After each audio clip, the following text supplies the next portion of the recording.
भगवान भजन करने वालों में अपना समभाव प्रदर्शित करते हुए दुराचारी को भी शाश्वत शांति प्राप्त होने की घोषणा करते हैं और अपनी भक्ति की विशेष महिमा दिखलाने के लिए श्रीमद् भागवत गीता के 9वें अध्याय में अर्जुन से कहते हैं, यदि कोई अतिशय दुराचारी भी अनन्य भाव से मेरा भक्त होकर मुझको भजता है तो वह साधु ही मानने योग्य है, क्योंकि वह यथार्थ निश्चय वाला है, अर्थात उसने भली भांति यह निश्चय कर लिया है कि परमेश्वर के भजन के समान कुछ भी नहीं है। इससे वह शीघ्र ही धर्मात्मा हो जाता है और सदा रहने वाली परम शांति को प्राप्त होता है। हे अर्जुन, तू निश्चय पूर्वक सत्य जान कि मेरा भक्त कभी नष्ट नहीं होता। भगवान के कहने का अभिप्राय यह है कि मेरे भक्त का क्रमशः उत्थान ही होता रहता है, पतन नहीं होता। अर्थात वह ना तो अपनी स्थिति से कभी गिरता है और ना उसको नीच योनि या नरकादि की प्राप्ति रूप दुर्गति ही प्राप्ति होती है। वह दुर्गुण दुराचारों से सर्वथा रहित होकर शीघ्र ही धर्मात्मा बन जाता है और परम शांति को प्राप्त हो जाता है। ऐसे ही एक भक्त हुए हैं श्री बिल्वमंगल जी। दक्षिण के कृष्णवेणी नदी के तट पर एक ग्राम में रामदास नामक भक्त ब्राह्मण निवास करते थे। बिल्वमंगल उन्हीं के पुत्र थे। पढ़े लिखे थे, शांत, शिष्ट और साधु स्वभाव थे, परंतु पिता के मरने पर कुसंग में पड़कर ये अत्यंत ही दुराचारी हो गए। वेश्या के यहाँ पड़े रहना और दिन रात पाप कर्म में रत रहना ही इनका काम हो गया। चिंतामणि नामक एक वेश्या पर वे अनुरक्त थे। वेश्या नदी के उस पार रहती थी। पिता का श्राद्ध था, इसलिए ये दिन में उसके घर नहीं जा सके। तन घर में था पर मन वहीं वेश्या पे लगा था। श्राद्ध का काम समाप्त होते होते शाम हो गई। ये जाने को तैयार हुए। लोगों ने कहा कि आज पिता का श्राद्ध है, मत जाओ, परंतु उनकी कौन सुनता। दौड़े, नदी के तट पर पहुंचे तो तूफान आ गया। मूसलाधार पानी बरसने लगा। केवटों ने डरकर अपनी अपनी नावों को किनारे लगे पेड़ों पे बांधकर वहां आश्रय लिया। बड़ी भयावनी रात हो गई। उन्होंने केवटों को समझाया, लालच दिया, परंतु जान देने को तैयार कौन होता। इनकी तो लगन ही दूसरी थी। कुछ भी आगा पीछा ना सोचकर ये नदी में कूद पड़े। किसी स्त्री की सड़ी हुई लाश बही जा रही थी। अंधेरे में कुछ सूझता तो था ही नहीं। फिर ये तो उस समय कामांध थे। इन्होंने समझा लकड़ी है और उसे पकड़ लिया। ना मुर्दे का ख्याल, ना दुर्गंध का। दैव योग से पार पहुंच गए और दौड़कर चिंतामणि के घर पहुंचे। घर का दरवाजा बंद था, पर इनकी छटपटाहट तो अजीब थी। इन्होंने दीवाल फांदकर अंदर जाना चाहा। हाथ बढ़ाया, एक रेशम का सा कोमल रस्सा इनके हाथ लग गया। वह था काला नाग सर्प। फन दीवाल पर था। नीचे की ओर लटक रहा था। बिल्वमंगल जी उसकी पूंछ पकड़कर ऊपर चढ़ गए। भगवान की ही लीला थी कि सर्प ने इन्हें काटा नहीं। इन्होंने जाकर चिंतामणि को जगाया। वह इनको देखते ही सहमी सी रह गई। उसने कहा, तुम इस भयावनी रात में नदी पार करके बंद घर में कैसे आए? बिल्वमंगल ने काठ पर चढ़कर नदी पार होने और रस्से की सहायता से दीवार पर चढ़ने की कथा सुनाई। वृष्टि थम चुकी थी। चिंतामणि दीपक हाथ में लेकर बाहर आई। देखती है तो दीवार पर भयानक काला नाग लटक रहा है और नदी के तीर पर सड़ा मुर्दा पड़ा है।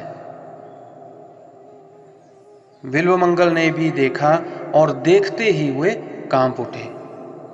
चिंतामणि ने भर्त्सना करके कहा कि तू ब्राह्मण है। अरे, आज तेरे पिता का श्राद्ध था, परंतु एक हाड़ मांस की पुतली पर तू इतना आसक्त हो गया कि अपने सारे धर्म कर्म को तिलांजलि देकर इस डरावनी रात में मुर्दे और सांप की सहायता से यहां दौड़ा आया।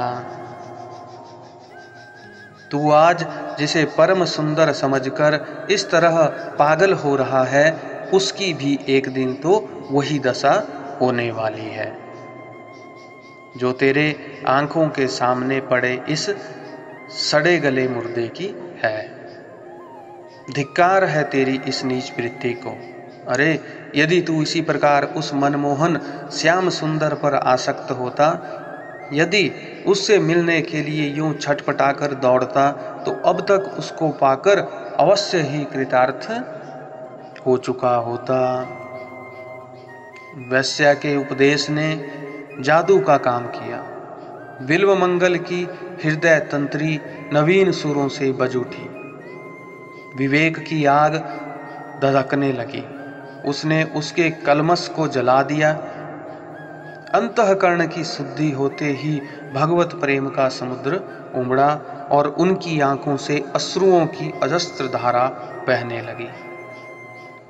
बिल्वमंगल ने चिंतामणि के चरण पकड़कर कहा कि हे माता, तूने आज मुझे विवेक दृष्टि देकर कृतार्थ कर दिया। मन ही मन चिंतामणि को गुरु मानकर प्रणाम किया। इसके बाद रात भर चिंतामणि उनको भगवान श्री कृष्ण की लीला गा गा कर सुनाती रही। बिल्वमंगल पर इसका बड़ा ही प्रभाव पड़ा। वे प्रातः काल होते ही जग चिंतामणि श्री कृष्ण के पवित्र चिंतन में निमग्न होकर उन्मत्त की भांति चिंतामणि के घर से निकल पड़े। बिल्वमंगल के जीवन नाटक का पर्दा बदल गया। बिल्वमंगल कृष्णवेणी नदी के तट पर रहने वाले महात्मा सोमगिरी जी के पास गए और उनसे गोपाल मंत्र राज की दीक्षा पाकर भजन में लग गए। वे भगवान का नाम कीर्तन करते हुए विचरण करने लगे। मन में भगवान के दर्शन की लालसा उठी, परंतु अभी दुराचारी स्वभाव का सर्वथा नाश नहीं हुआ था। बुरे अभ्यास से विवश होकर उनका मन एक बार फिर एक युक्ति की ओर लगा। बिल्वमंगल उसके घर के दरवाजे पर जा बैठे। घर के मालिक ने बाहर आकर देखा कि एक मलिन मुख ब्राह्मण बैठा है। उसने कारण पूछा। बिल्वमंगल ने कपट छोड़कर सारी घटना सुना दी और कहा कि मैं एक बार उस युवती को प्राण भरकर देख लेना चाहता हूं, तुम उसे यहां बुलवा दो। युवती उसी सेठ की धर्मपत्नी थी। सेठ ने सोचा कि इसमें हानि ही क्या है, यदि इसके देखने से ही इसकी तृप्ति होती हो तो अच्छी बात है। साधु स्वभाव सेठ अपनी पत्नी को बुलाने के लिए अंदर गया। इधर बिल्वमंगल के मन समुद्र में तरह तरह की तरंगों का तूफान उठने लगा। बिल्वमंगल भगवान के भक्त बन चुके थे, अतः उनका पतन कैसे होता। दीनवत्सल भगवान ने अज्ञानांध बिल्वमंगल को विवेक चक्षु प्रदान किए। उनको अपनी अवस्था का यथार्थ भान हो गया। हृदय शोक से भर गया और ना मालूम क्या सोचकर उन्होंने पास के बेल के पत्तों से 2 कांटे तोड़ लिए। इतने में ही सेठ की पत्नी वहां पहुंची। बिल्वमंगल ने उसे फिर देखा और मन ही मन अपने को धिक्कार देकर कहने लगे कि अभागी आंखें, यदि तुम ना होती तो आज मेरा इतना पतन क्यों होता।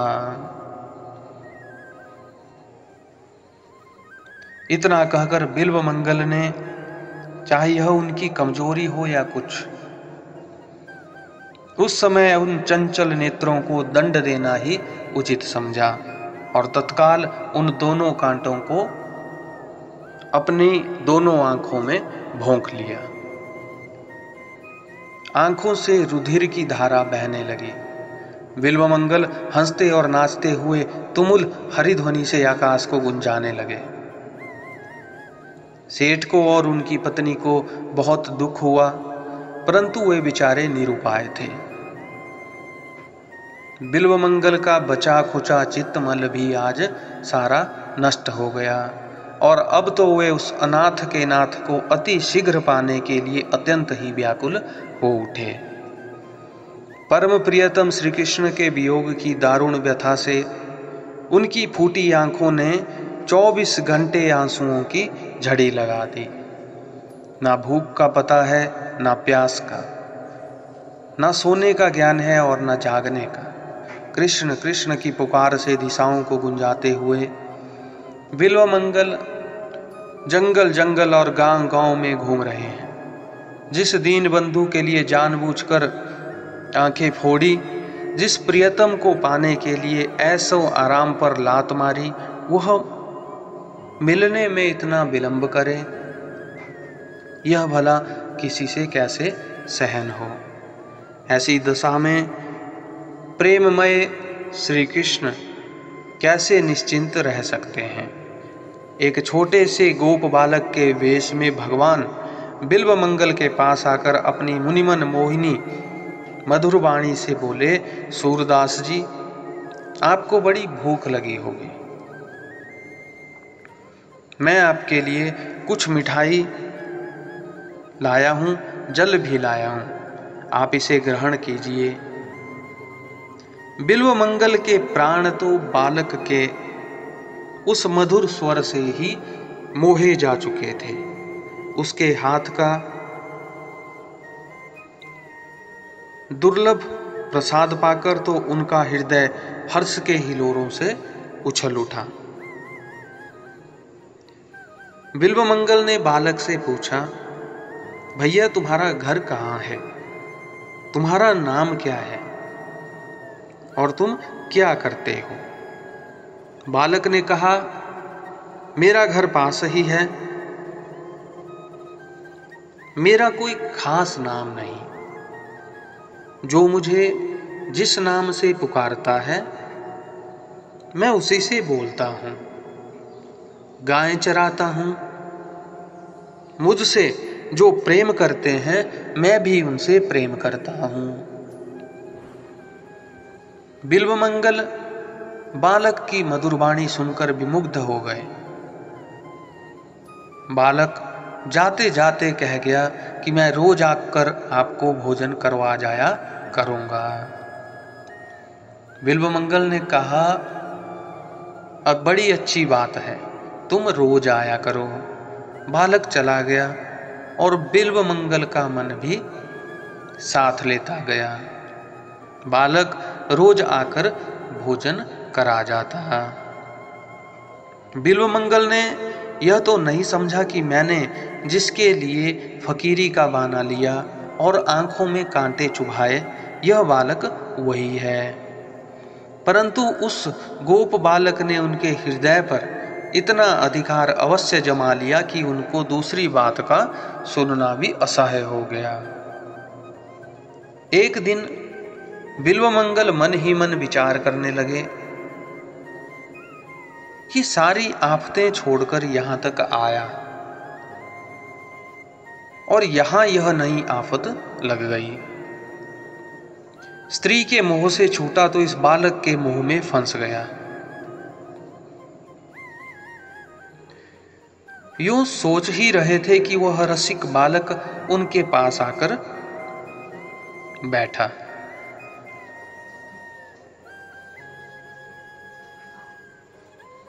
और अपनी दीवाना बना देने वाली वाणी से बोला, बाबा जी चुपचाप क्या सोचते हो, वृंदावन चलोगे? वृंदावन का नाम सुनते ही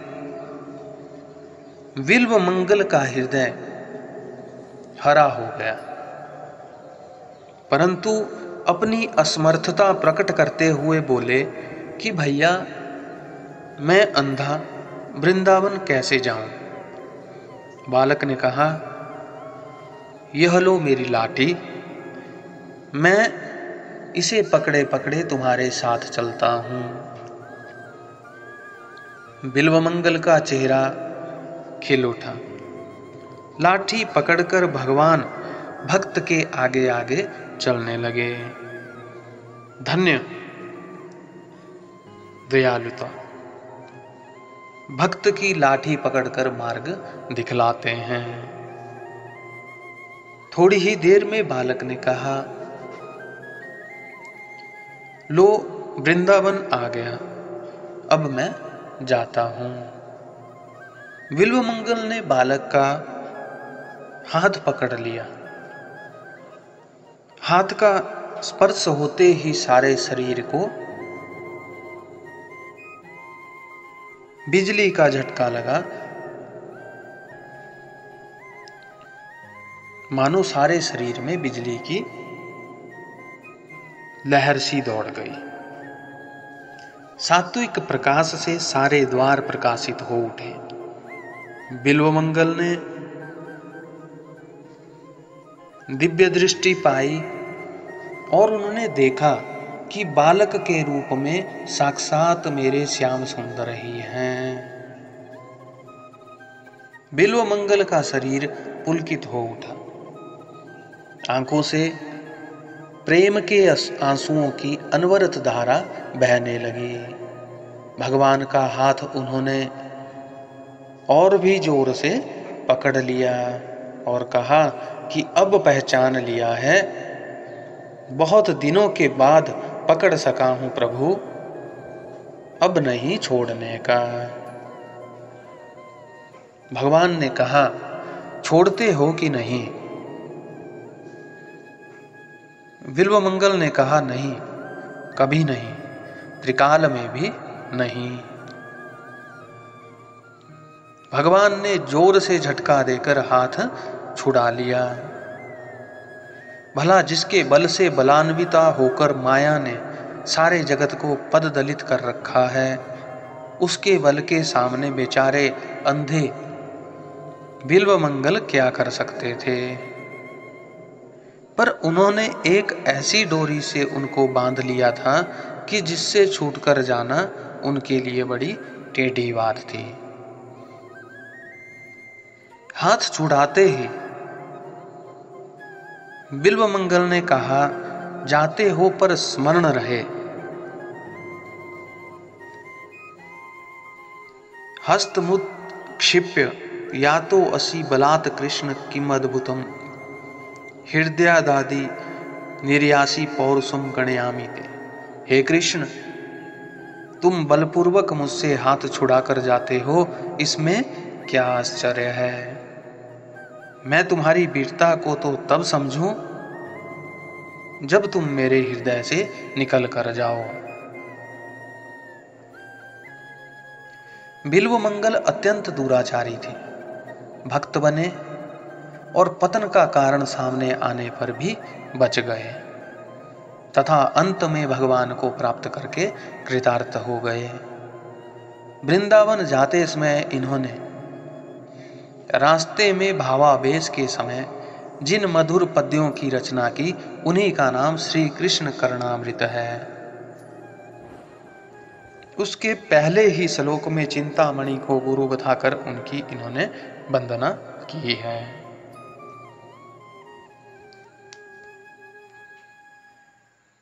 चिंतामणि जयति सोमगिरी गुरु में शिक्षा गुरुश्च भगवाच्छीखी पिच्छमौलिहि यत्पाद कल्पतरु पल्लव शेखरेषु लीला स्वयंवर रसम लभते जय श्री। मेरे मोह को दूर करने वाली चिंतामणि वेश्या और दीक्षा गुरु सोमगिरी की जय हो, तथा सिर पर मयूर पिच्छ धारण करने वाले मेरे शिक्षा गुरु भगवान श्री कृष्ण की जय हो, जिनके चरण रूपी कल्प वृक्ष के पत्तों के शिखरों में विजय लक्ष्मी लीला से स्वयं वर सुख का लाभ करती है, अर्थात भक्तों की इच्छा को पूर्ण करने वाले जिनके चरणों में विजय लक्ष्मी सदा अपनी इच्छा से निवास करती है। श्री सुखदेव जी की भांति बिल्व मंगल जी ने भी भगवान श्री कृष्ण की मधुमयी लीला का आस्वादन किया था। इसी से इनका एक नाम लीला सुख भी है। बिल्व मंगल जी की कथा से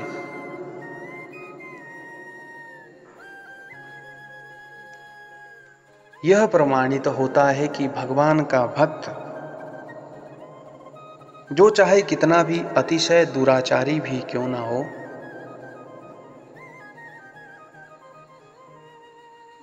जब वह भगवान की भक्ति करने लगता है तो भगवान उसका पतन नहीं होने देते हैं।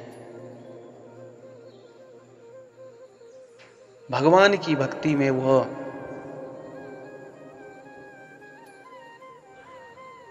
स्थितियों को दूसरे चश्मे से देखता है और शीघ्र ही भगवान उसका सारा मोह और उसके अवगुणों को क्षमा और समाप्त कर देते हैं। अपनी इस यात्रा को इस वीडियो में हम विराम देते हैं। आप हमारे साथ इस दिव्य और पवित्र यात्रा में बने रहिए और हमारे चैनल देवभूमि दर्शन को सब्सक्राइब एंड वीडियो को लाइक कर लीजिए, ताकि हमारी हर वीडियो की नोटिफिकेशन आप तक पहुंच सके। इसके अलावा आप अपने विचारों को कमेंट्स के माध्यम तक हम तक पहुंचा सकते हैं। श्री कृष्ण भगवान की जय।